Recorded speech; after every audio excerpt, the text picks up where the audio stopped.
definitivo de participantes. Mi número de participante,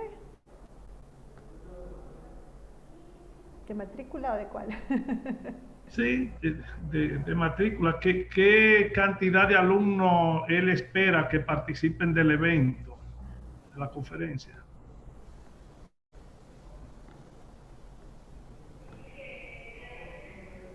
No sé, eso creo que es con la doctora Sabrina. Peña, Sí, amarren con Sabrina o tal vez sea hora de empezar, porque no sea exacto, que dejemos ir los que están esperando los que tal vez no vayan a llegar. claro, claro.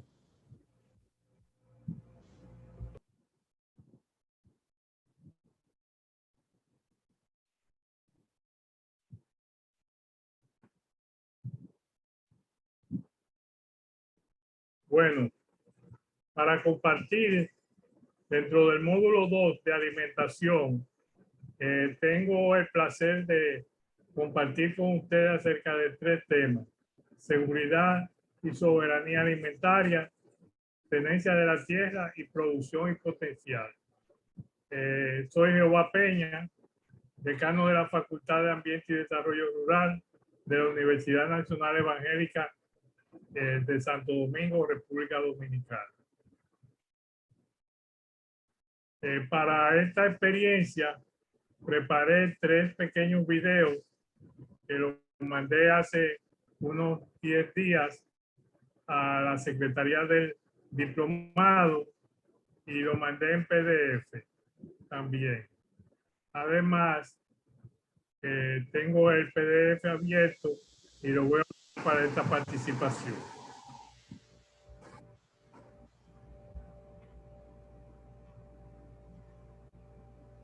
Lo primero es definir claramente qué entendemos por seguridad alimentaria. Según el Instituto de Nutrición de Centroamérica y Panamá, la seguridad alimentaria nutricional es un estado en el cual todas las personas gozan en forma oportuna y permanente de acceso físico, económico y social a los alimentos que necesitan, en cantidad y calidad para su adecuado consumo y utilización, garantizando un estado de bienestar general que coadyuve al logro de su desarrollo. Ahora está el concepto de soberanía alimentaria, que es el derecho de los pueblos, las naciones, las uniones de países a definir políticas agrícolas y de alimentos sin ningún dumping frente a países terceros. Estas dos definiciones le dan una amplitud enorme a lo que es el accionar de soberanía y seguridad alimentaria. Ahora, ¿en qué contexto se maneja la soberanía y la seguridad alimentaria?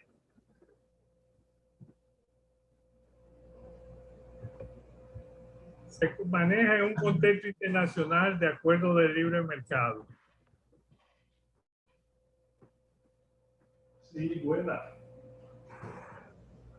Y hay que ver esos acuerdos de libre mercado que comenzaron lentamente a partir de 1969. Del 69 al 90, en 20 años, se hicieron 17 pactos en países de las Américas. Sin embargo, del 91 al 95 se hicieron 12 pactos. O sea, en un lustro casi se alcanzó lo que se había hecho en los 20 años anteriores. Esa situación se repasó en 1996-2000. Y para 2001-2005 ya se hicieron 29 pactos.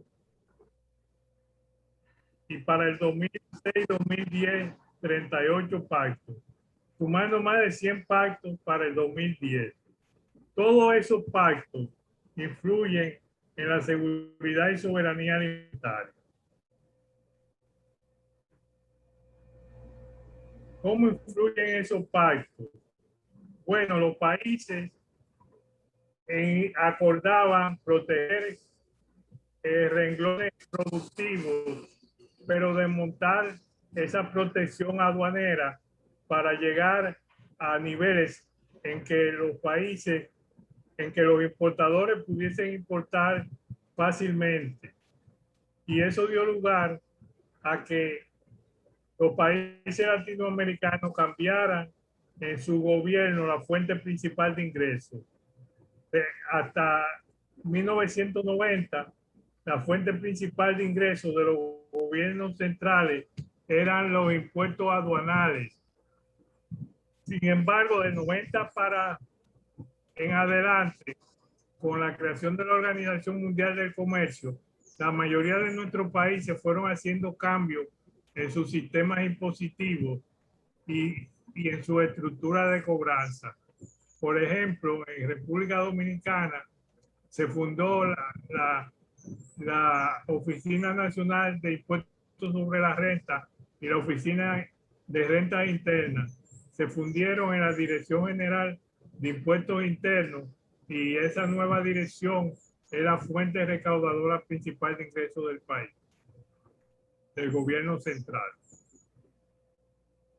Entonces, la soberanía está condicionada a el cumplimiento de los acuerdos.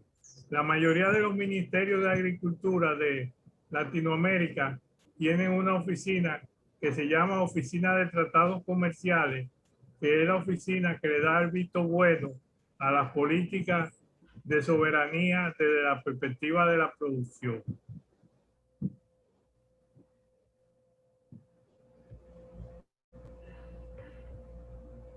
Ahora, las políticas se oficializan a través de leyes y decretos.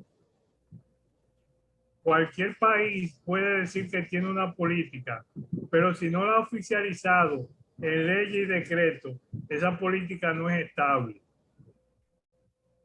Entonces, hay que ver el marco general de política de la soberanía y seguridad alimentaria de Latinoamérica, comenzando por la Ley Marco de Derecho a la Alimentación, Seguridad y Soberanía Alimentaria, aprobada por el Parlamento Latinoamericano en 2012.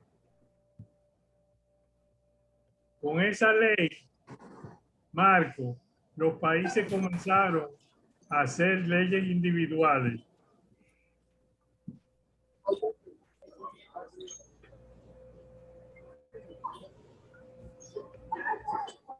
Leyes de seguridad, soberanía.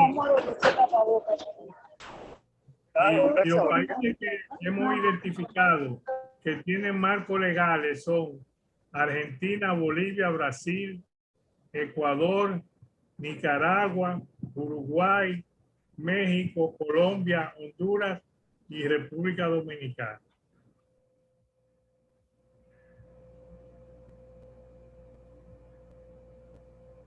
Entonces, esos países que tienen leyes marco son la ley argentina, en Argentina la ley 26631, en Bolivia la ley 144, en Brasil la ley 11346,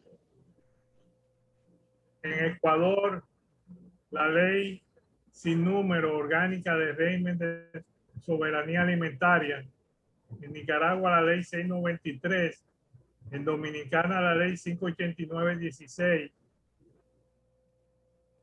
en Uruguay la ley 118.832, en México el Programa Estatal Estratégico de Seguridad Alimentaria,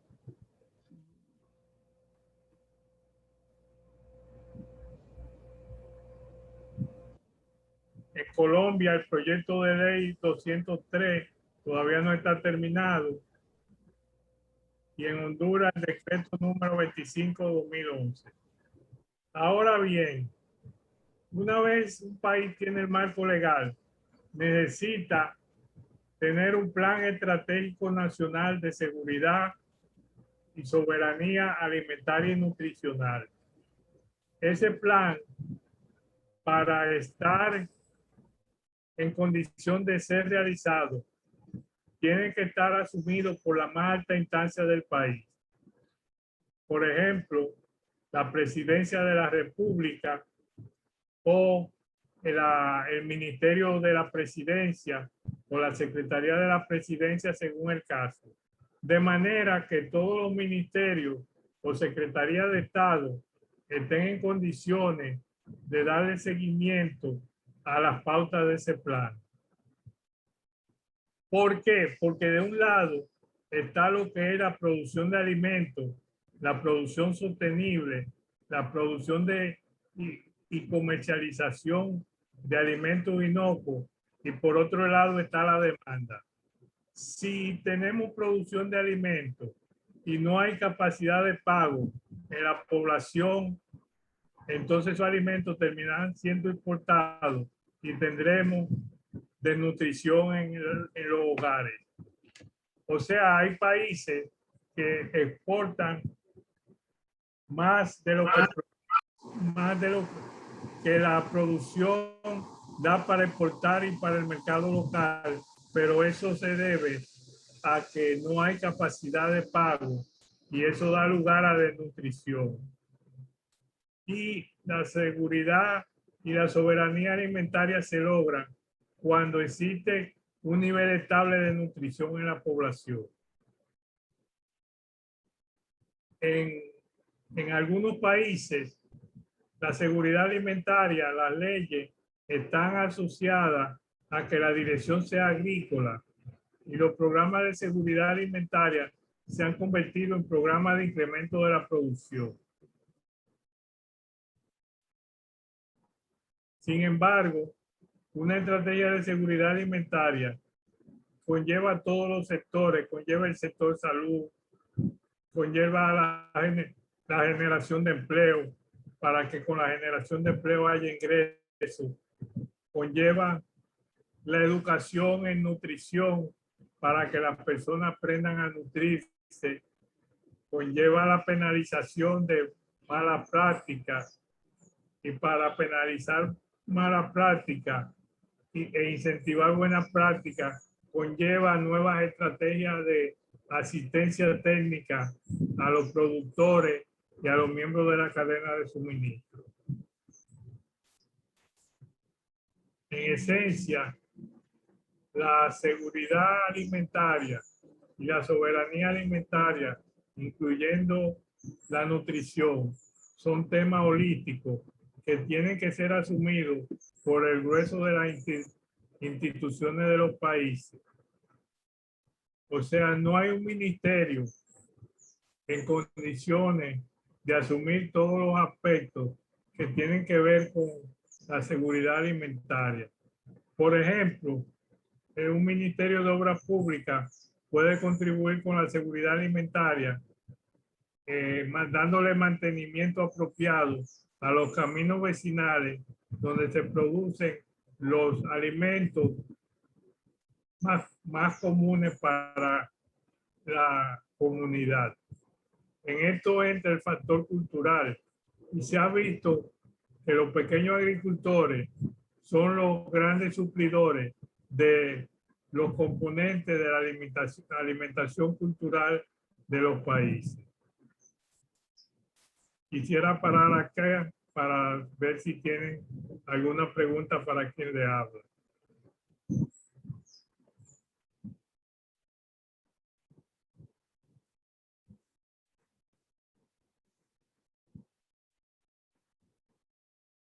¿Tienen alguna pregunta?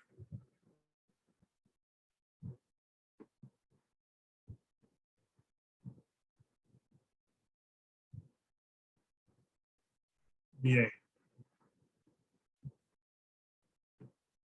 Entonces, muchas gracias por atender a estas explicaciones de este primer tema de seguridad y soberanía alimentaria. Peña, Sí. De todas maneras, gracias por lo que ha expuesto. Yo pienso que tal vez los micrófonos están cerrados, pero preguntas, comentarios deberán de salir sobre este tema y creo que es el momento como para que surjan. No Voy a sé, escribir- el tema central fue el de seguridad alimentaria, ¿verdad? Sí, son tres temas, ese es uno. Pero hoy se van a ver algunos de los otros. ¿Soberanía se va a ver también hoy o hoy nos quedamos solamente en seguridad? Seguridad y soberanía es lo que acabo de dar. Entonces está el tema de tenencia de la tierra. Pero primero quiero ver cómo yo puedo escribir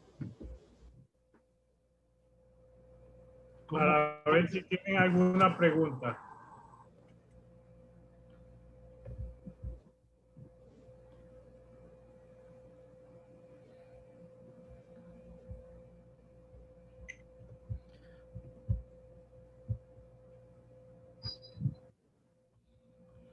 Eh, pienso que del tema de seguridad alimentaria, expusiste unos temas que vale la pena 100% discutir. ¿Cómo no? Decía tú que no solamente la disponibilidad de los alimentos, sino que además de la disponibilidad de alimentos tiene que ver con la capacidad para que la población pueda adquirir estos alimentos, porque de nada sirven que hayan alimentos en cantidades y calidades suficientes si la población no puede accesar a ellos, ya, adquiriéndolo o recibiéndolo por parte de programas especiales. No se daría el caso, pero el tema sobre la soberanía alimentaria, a mí me gustaría que discutiéramos algunos puntos que se dan en lo que tiene que ver con seguridad alimentaria, porque tenemos aquí mismo en República Dominicana el caso de que hay productos que son básicos en la dieta dominicana: el arroz, los bananos o plátano, la mozácea y su derivado, y la carne de pollo. Son como los alimentos más básicos y que están disponibles en la producción nacional, porque tenemos el consumo también de la familia de la leguminosa, en alguna parte poroto, frijol, habichuela, el término que se le dé en cualquier país latinoamericano, pero precisamente como una planta que complementa y su contenido de proteína. La parte de los frijoles, habichuela, porotos, una cantidad significativa viene de mercado de importación. Sin embargo, el arroz se produce casi en su totalidad en República Dominicana. Yo diría que prácticamente se produce en su totalidad, aun cuando llega arroz importado, pero el país termina exportando también parte de arroz, sobre todo al mercado haitiano.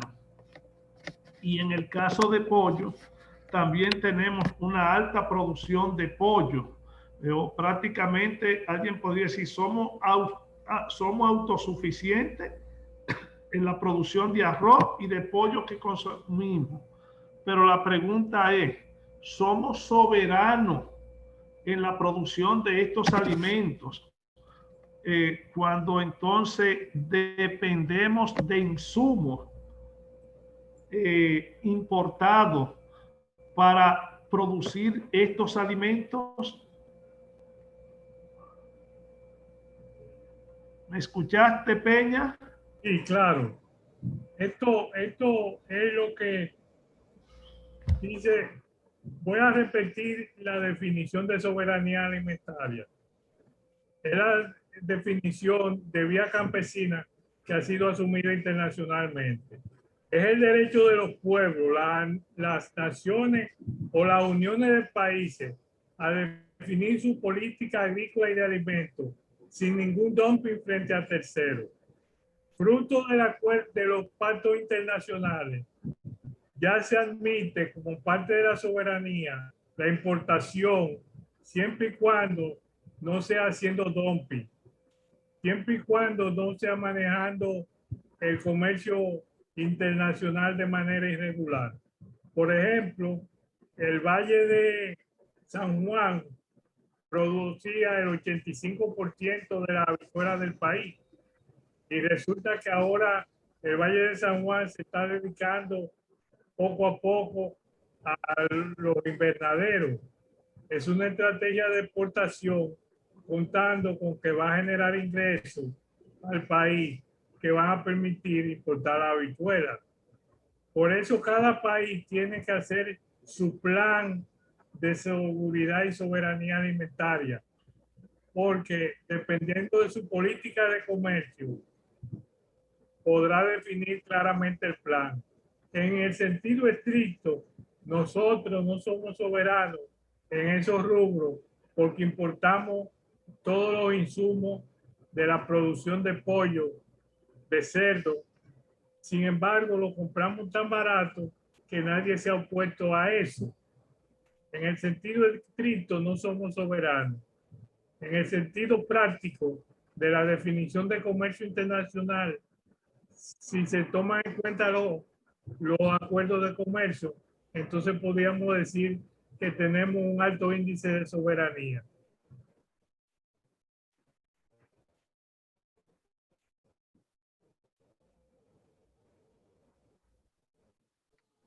No sé si quedó respondida la pregunta, señor rector.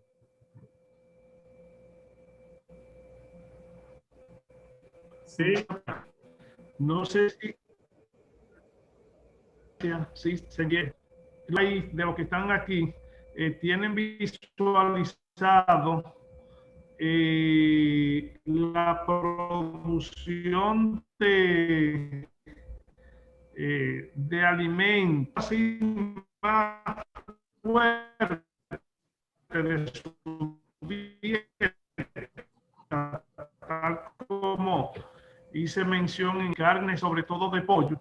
Y qué dependencia hay si esos alimentos básicos de su dieta son producidos internamente y con insumos internos, o si hay una dependencia por lo menos de los insumos a fin de producir esos alimentos en los diferentes países de la región. En el sentido estricto no somos dependientes. En el sentido estricto, somos dependientes de las importaciones. Lo que pasa es que los acuerdos de libre comercio son una realidad para cada país. Entonces, en la medida en que el país se hizo una economía cada vez más abierta, se diluyó el concepto clásico de soberanía alimentaria. Porque en el concepto clásico, nosotros deberíamos producir el maíz para producir los pollos.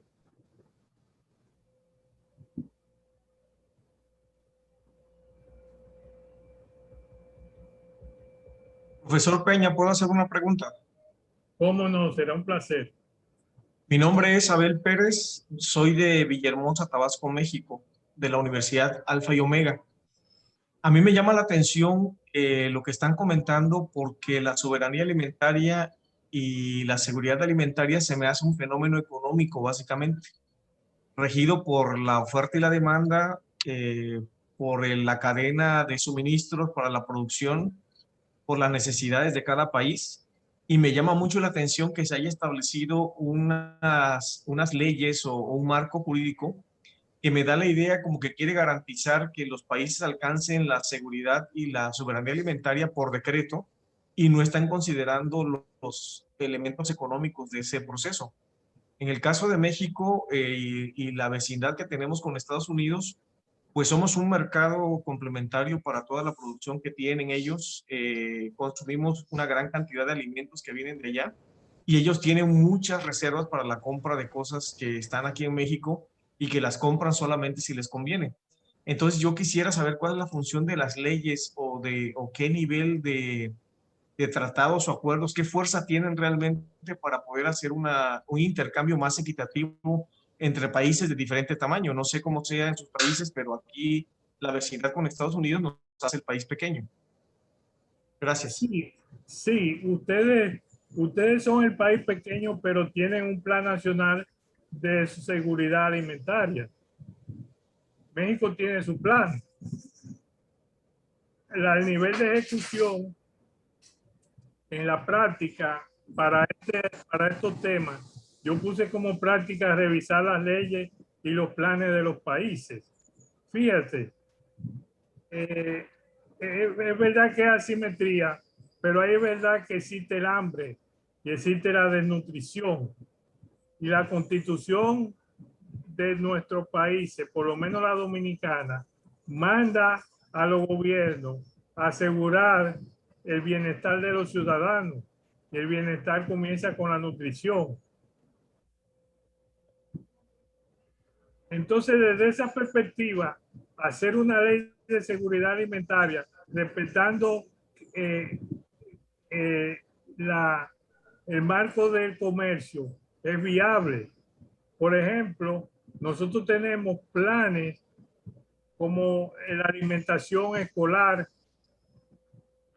comedores económicos de bajo precio, ayuda a la familia de escasos recursos a través de tarjetas de débito, donde reciben subsidios condicionados. Todos esos son programas que van orientados a la nutrición de la población y que no chocan con el comercio internacional.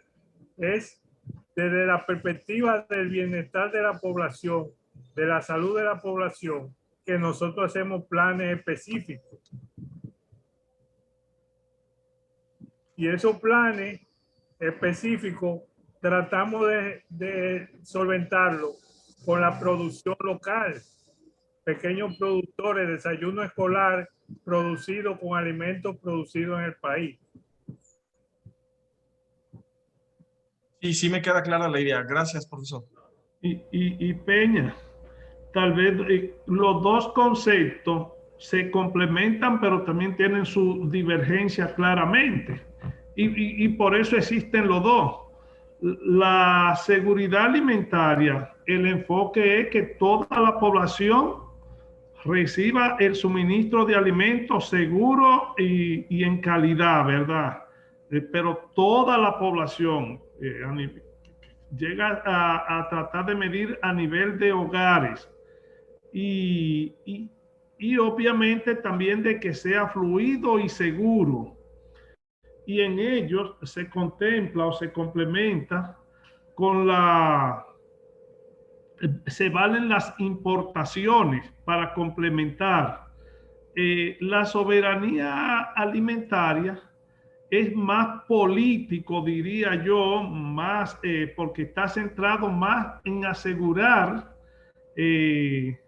la dieta básica de la población y hace énfasis en que debiera de centrarse más en la producción nacional, obviamente que no limita o que no cierra la puerta al negocio internacional, porque todo el mundo producimos algo que vendemos y queremos vender.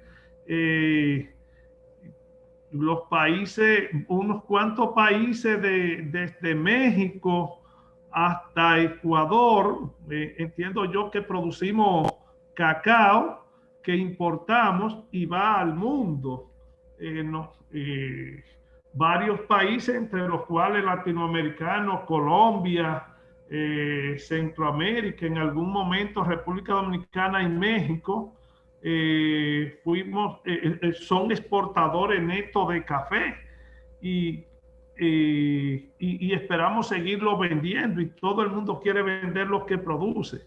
El concepto de la soberanía alimentaria prevé precisamente que ante situaciones como las que estamos viviendo, que ya hoy día poco a poco se va abriendo el mercado internacional, pero en los primeros días del COVID fuimos encerrados todo el mundo y se paralizó prácticamente el mercado internacional. Entonces la soberanía alimentaria se dirige más a que esos alimentos de la dieta básica de cada país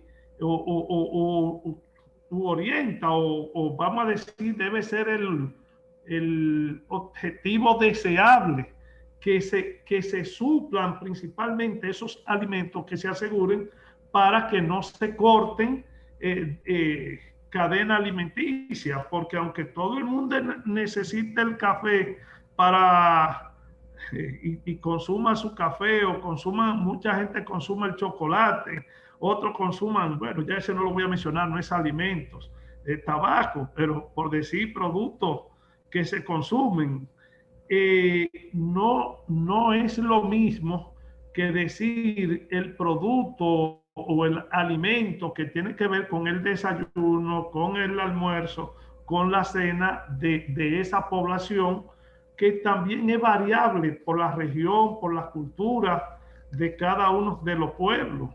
Nosotros los dominicanos somos altamente arroceros, como ya se ha podido ver, pero hay otros pueblos latinoamericanos que son, entiendo yo que México es más dependiente sobre todo de maíz, pero países como Perú, Bolivia, el mismo Chile, son más dependientes de la papa, o más consumidores de papa.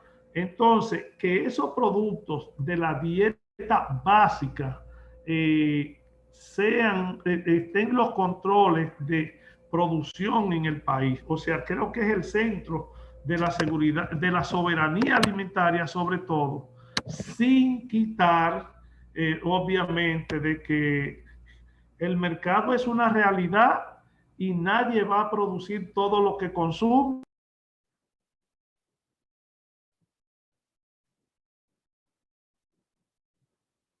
Perfecto. Bien. Entonces, quizás, Pérez Sánchez, ahora usted puede pensar en algunos programas de México que tienen características de seguridad alimentaria. Sí, usted mencionaba que en su país se asegura con tarjetas de débito de ingreso a las poblaciones vulnerables. En el caso de México, hay programas de alimentación para las escuelas que buscan garantizar que tengan el desayuno por lo menos en los espacios de educación, con algunas restricciones que lo controla la Secretaría de Educación. Y en muchos casos hay como una promoción de la producción sustentable, abriendo mercados en donde las comunidades puedan disponer los productos para su venta en canales más sanos o más equitativos. Sí hay muchos programas de seguridad alimentaria en México. A mí me da la idea de que efectivamente como que tenemos acceso a los productos y lo que hay que garantizar es tener dinero para poderlos comprar. Claro, claro, la seguridad alimentaria no se logra hasta que no hay un bajo nivel de desempleo y hay salarios que permitan cubrir la canasta básica alimenticia, que cambia de país en país. La pregunta, Pérez Sánchez, es si en México esos programas alimenticios usan productos producidos en México, bienes producidos en México, porque en Dominicana comenzó el programa de alimentación escolar con productos que no tenían origen en el país, y poco a poco se ha ido cambiando esa tendencia. Yo entiendo, profesor, que con el nuevo gobierno, que tiene una tendencia hacia la izquierda, se cambiaron las políticas de producción, tratando de incentivar que las comunidades pudieran producir en mayor escala. Yo tengo entendido que, por ejemplo, el maíz que consumíamos venía de Estados Unidos, o se completaba la producción nacional con la de Estados Unidos, y se buscó que desde hace 3 años que está este nuevo gobierno, que esa producción volviera a ser nacional. buscando precisamente atender el problema del maíz transgénico y el hecho de que no tenemos por qué no tener soberanía en la producción de ese alimento que es de primera necesidad para nosotros.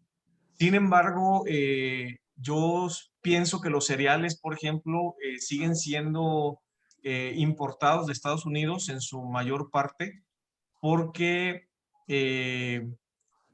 no se ha logrado tecnificar el campo de tal manera que pueda producirse a la misma escala que se produce en Estados Unidos. Hay zonas muy productivas en México, pero hay zonas que todavía tienen una agricultura tradicional y no están listas para el mercado. Entiendo, entiendo. Bueno, eso puede ser una estrategia de la zona donde realmente no hay alta productividad de maíz. La zona donde no hay alta productividad de maíz, quizás hacer estudios para ver cuáles cultivos ahí pueden ser altamente productivos.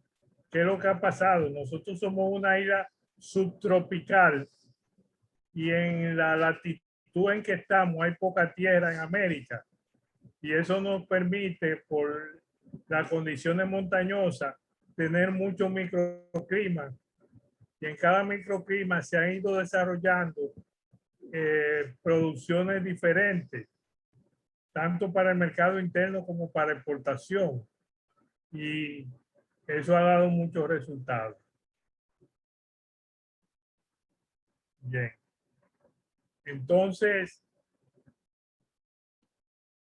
me gustaría saber si podría hacer un repaso a partir de estas diapositivas que están subidas en el sitio del diplomado, hacer un repaso usted de las condiciones prevalentes en México para nuestra reunión del jueves o para subirlo en el sitio del diplomado.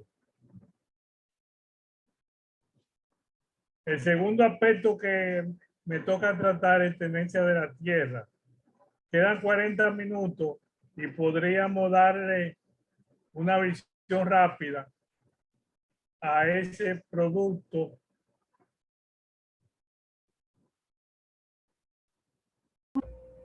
¿Es de 3 a 4 o hasta qué hora era? ¿1 hora u hora y media, Peña? 1 hora.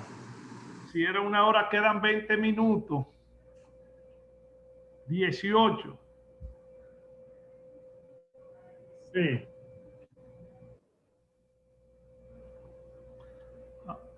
Bueno. No, pero puede entrar. Y yo no te estoy paralizando tampoco. Lo que me gustaría también escuchar si otros compañeros quieren compartir alguna experiencia o pregunta también de sus respectivos países y situaciones. No, es que nada más está el amigo Pérez. No, yo veo a José Hernández Peña, no. Yo veo González María, Giovanni Jiménez, Sonia Landero, sin decir obviamente que la doctora Sabrina también está por ahí. Somos más de los que hemos hablado. Oh, bien. Está David Púa, sí. Sí, bueno, pues si alguien más quiere participar.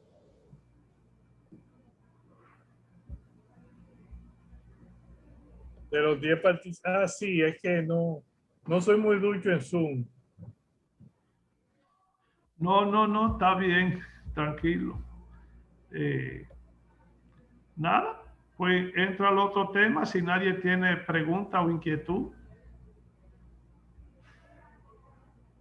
Bien. Ahora, déjame ver si en el chat hay alguna pregunta. ¿Tienen alguna? Usted preguntó que si hay pregunta. No. Nadie ha hecho pregunta en el chat.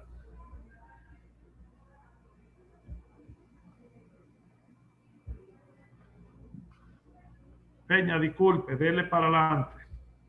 Sí.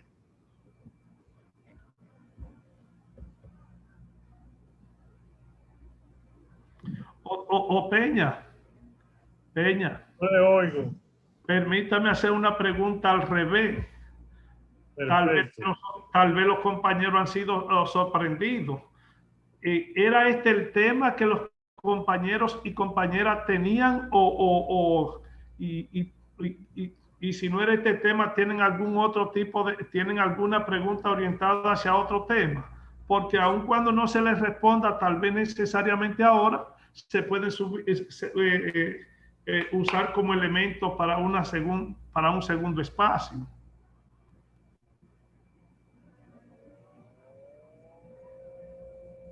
Yo creo que estamos muy bien, profesor González, porque venimos de unas primeras disertaciones sobre alimentación en general, sobre la Sí. alimentación sana y la alimentación sustentable, y vamos avanzando a esta parte de lo legal y de lo económico, y sí llevamos secuencia. Yo creo que sí estamos bien en la temática. Bueno, eso me da Muchas paz gracias. y tranquilidad. Gracias. Peña, dele para adelante entonces. Perfecto. Muchas gracias. El otro tema que tiene que ver con lo económico en la alimentación es la tenencia de la tierra. La tenencia de la tierra. Y podemos decir que desde que el descubrimiento han habido diferentes formas de asignaciones de tenencia de la tierra. La primera fueron las encomiendas en que se repartieron los valles de la isla española entre enviados de la corona a América. Pero a partir de los procesos de independencia, hubo un nuevo ciclo de política de tenencia de la tierra. Dependiendo de la superficie productiva disponible, sucedieron procesos pacíficos o violentos. En donde había mucha tierra, pues se distribuyó tierra sin mayores conflictos. El conflicto fue con los pueblos originarios, que estaban en desventaja en cuanto a toma de decisión y en cuanto a poder militar para imponer sus derechos. Entonces hubo proceso pacífico en Brasil y Argentina hasta mediados de la década del siglo XX. Tanto así que cuando se planificó la creación del Estado de Israel, una de las opciones que se vio fue comprar el terreno en Argentina para crear su Estado-nación. Hubo procesos violentos, como en el caso de Haití. Haití es un país 85% de montaña, fundamentalmente compuesto por bosque seco, con muy pocos valles y con una gran erosión desde el año 1606, donde un gobernador de la isla española, un gobernador español, quemó la parte occidental de la isla. Eso se conoce en la historia dominicana y haitiana como las devastaciones de Osorio. Entonces, habiendo poco terreno y mucha población, el proceso de distribución de la tierra fue inicialmente violento y dio desplazamiento de poblaciones mulatas hacia República Dominicana. Eso es muy importante para entender la pobreza de Haití, entender que antes de fundarse como república ya estaba deforestado y erosionado. Ahora, con la independencia, se crearon transacciones de tierra que culminaron con el mercado de tierra. Otro factor importante fue la integración de sistemas cartográficos para la medición de terreno en los diferentes países. En República Dominicana se usa el sistema Torrens y fue introducido en la invasión americana de 1914, que duró hasta el año 1924 más o menos, o del 16 al 24.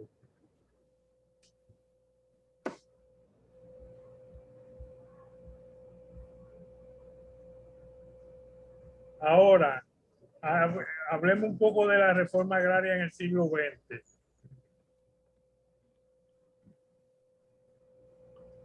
Se puede hablar que en el siglo XX hubo reformas con diferente origen. Primero, reforma derivada del proceso revolucionario. Caso de México en 1910, a partir de la revolución de 1910, y de Bolivia a partir de la revolución de 1930. Pero hubo un proceso masivo de reforma agraria derivada de la Alianza para el Progreso, de la reunión en Punta del Este, en Uruguay, y que fue apoyada por USAID. Ese gran programa de reforma agraria lo que procuraba era crear una clase media rural para dar estabilidad social a los países del continente.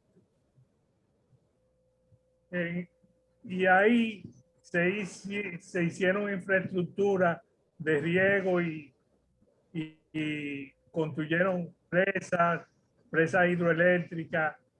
Todo eso se pasó ahí y vimos un Estado intervencionista en el mercado de la tierra, pero que al mismo tiempo estaba creando una nueva clase rural. Y hubo reformas derivadas de inversiones en infraestructura. Por ejemplo, volviendo a nuestro país, República Dominicana, existe una ley de cuota aparte, donde cuando el Estado invierte en un valle sin riego para instalar el sistema de riego, los agricultores beneficiarios entregan una parte de su terreno en compensación por la irrigación recibida. Entonces eso es reforma a partir de inversiones en infraestructura. Ahora, ¿qué resulta? La reforma derivada de la Alianza para el Progreso surge en medio de la Guerra Fría, donde había un pugilato y había muchas organizaciones de izquierda en América Latina que propugnaban por hacer revolución desde el campo hacia la ciudad. Una vez caída la Guerra Fría, ese programa dejó de tener razón de ser. Y lo que ha sucedido es que esas reformas agrarias que entregaban títulos temporales sujetos a que el agricultor estuviese X número de años trabajando la tierra, todas esas reformas agrarias pasaron a ser propiedad definitiva de terreno, y los gobiernos han creado leyes que le permiten entregar títulos definitivos. Y al entregar títulos definitivos, pues esas parcelas de reforma agraria se han ido integrando al mercado de oferta y demanda de terreno, y ha dado lugar a que inversionistas urbanos con raíces rurales comiencen a invertir en el campo, y en algunas regiones se ha visto una mejora de la producción agrícola.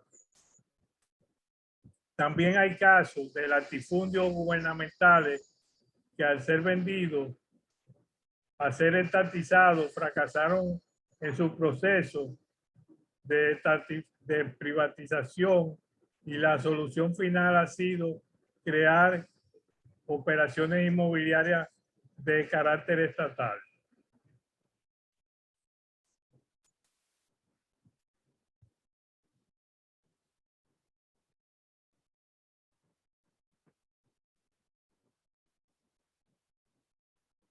Entonces, vuelve a subir el Tratado de los Libres, el tema de los tratados de libre comercio, que impiden, o sea, que protegen los terrenos. O sea, los grandes latifundistas ahora están protegidos por los componentes de propiedad privada de los tratados comerciales.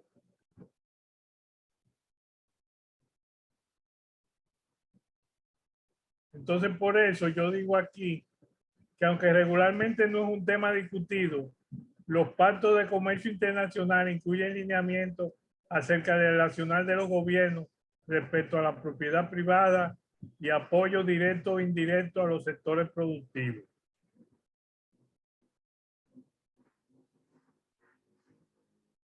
Las indicaciones acerca de la propiedad privada intelectual de los pactos comerciales han impactado las ejecuciones de reforma agraria y la comercialización de insumos para la producción agropecuaria. Y se estima que los programas clásicos de reforma agraria serán eliminados. Muchas gracias. Si tienen preguntas, estamos a la orden. Si hay comentarios.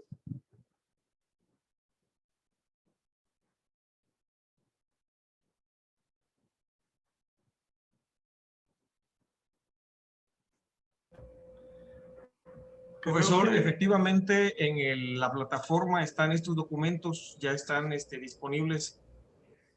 Cuando habla de la reforma agraria, producto de la Revolución Mexicana, queda una figura legal, una figura jurídica en México, que es el ejido, y que es la manera en la cual se entregó la tierra a una gran cantidad de campesinos, tratando de que tuvieran propiedad y de que también hicieran la producción.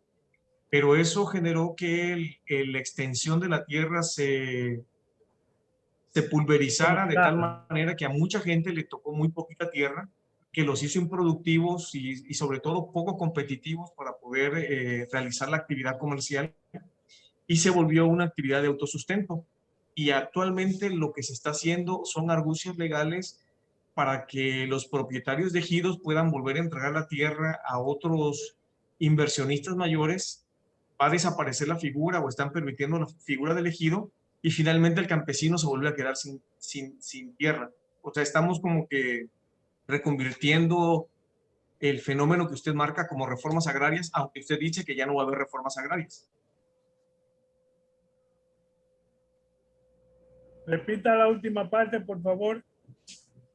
Que a raíz de este fenómeno de que los inversionistas están buscando que los ejidatarios, los dueños de ejidos, entreguen la propiedad nuevamente a esos inversionistas, se está reconvirtiendo el proceso de entrega de la tierra, y eso hace que técnicamente o prácticamente se suspenda la reforma agraria totalmente, que ya no hay, ya no existe, ya el gobierno no está entregando tierra, pero hay un fenómeno económico en donde el inversionista está tomándose la atribución de quedarse con la tierra otra vez.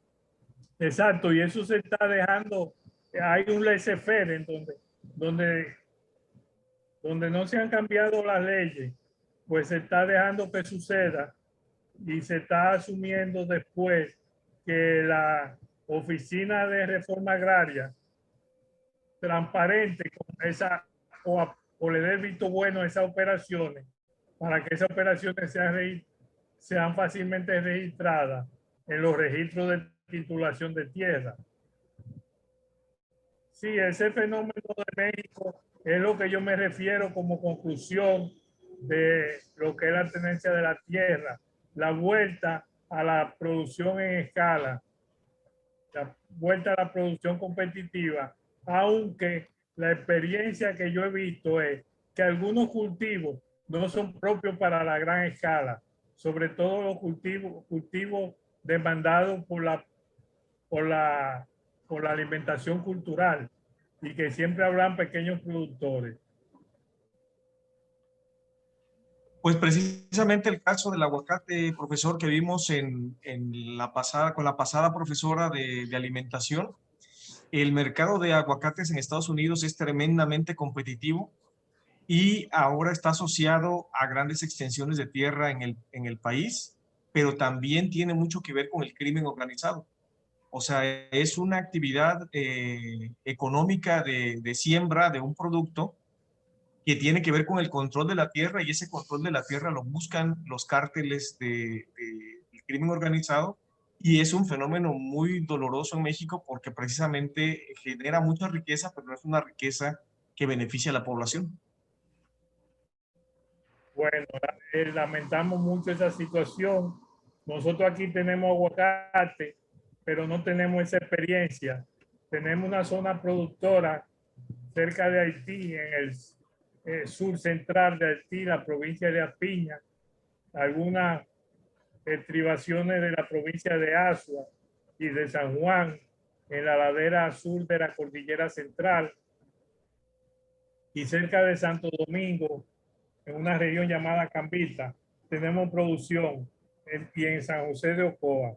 De esos sitios, en Ocoa y en Eliapiña hay grandes productores, pero en Azua, San Juan y Cambita son pequeños productores muy bien organizados en asociaciones. La provincia de Espaillá también, Peña, en República Dominicana, tiene producción de aguacate en pequeña escala asociada. Lo de asociado es muy importante porque un cultivo también que parece ser que obviamente en grandes extensiones tendría mejores condiciones es el café. Sin embargo, tengo entendido, no sé si hay alguien costarricense de aquí, pero la producción cafetalera en Costa Rica se hace precisamente en una proporción alta en personas que tienen pequeños terrenos, pero que han hecho cooperativa, y entonces muchos pequeños terminan comportándose como uno grande. Yo creo que el mercado siempre ha buscado su manera para concentrar la tierra en unas cuantas manos, y ahí entrará el gran desafío. En República Dominicana la reforma agraria ha tenido muchos enemigos también en ese sentido de la pulverización de la tierra. Pero cuando se ha trabajado de manera en asociaciones o cooperativas, entonces se han vencido esos obstáculos de la pequeña parcelita. Sí. Bueno, pues muchísimas gracias. Ya son las 4 en Si punto. hay alguien, sí. Si hay alguna pregunta, si hubiera alguna otra pregunta o comentario, Peña, recíbalo, pero no sé cómo estamos, como que. Bueno, yo estoy a la orden, yo puedo seguir. Lo que no sé es que si la plataforma la programaron o si hay más preguntas. Sabrina escribió que no hay límite, que si los que del grupo desean seguir, se podría seguir, pero no estamos diciendo que se siga obligado, solamente que si hubieran alguna pregunta o inquietud que se puedan plantear de manera libre. Perfecto. Sí. Déjame ver, porque creo en cuanto al aguacate en México, bueno, eso fue Sonia. En mi reportaje que vi, parece ser que el aguacate se importa a Estados Unidos. Sí, está.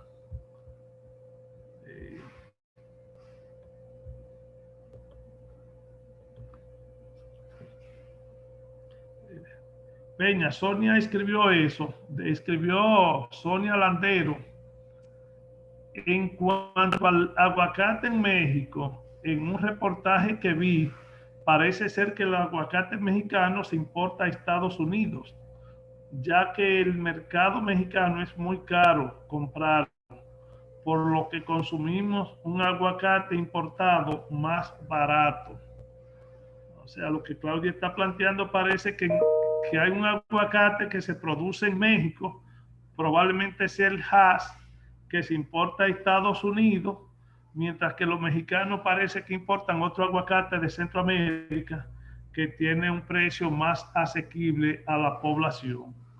Y tal vez la masa más gruesa, no sé si le guste más. El aguacate que en Dominicana gusta no es el aguacate que se usa para guacamole, son otras variedades de aguacate, el más consumido en República Dominicana también. Bueno, el comercio internacional tiene no es el único caso, diría yo.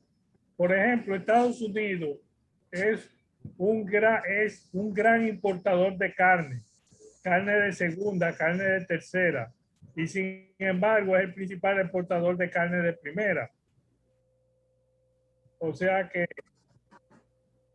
no me sorprende que se dé esa situación de que se consuma un aguacate más barato en México y que los mejores aguacates de México terminen en Estados Unidos o en otro país. No me sorprende.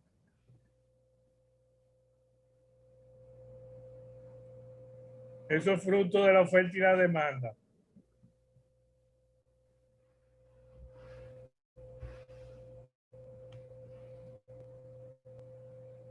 Bien. Bueno, Peña, Entonces nos falta hablar de lo que es la producción potencial.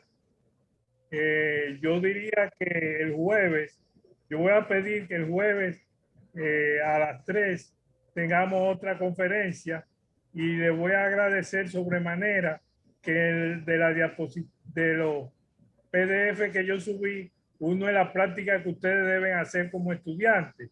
Y yo como estudiante, lo que lo he puesto es hacer un diagnóstico rápido de la situación de seguridad y soberanía alimentaria en sus diferentes países a partir de mis planteamientos, a ver si son adecuados a la realidad de cada uno de sus nacionalidades. Entonces, muchísimas gracias por su atención, que Dios lo bendiga y le dejo la palabra al rector por si quiere agregar algo más. oiga Peña, el rector no está aquí, aquí lo que hay es un alumno. Ah, muchas gracias. Sí. Muchas gracias. Aquí lo que hay un alumno que se llama Epifanio, ese tranquilo. Está bien. Bueno, pues entonces, muy buenas tardes, que tengan todos y que que siga siendo fructífero este diplomado. Gracias. Gracias, doctor. Gracias, profesores. Buena tarde. Gracias, bendiciones. Gracias, profesor, el otro es un alumno. Bien. Gracias. Gracias, Peña. Gracias, Sabrina, y gracias a cada uno de los participantes. Amén. Gracias.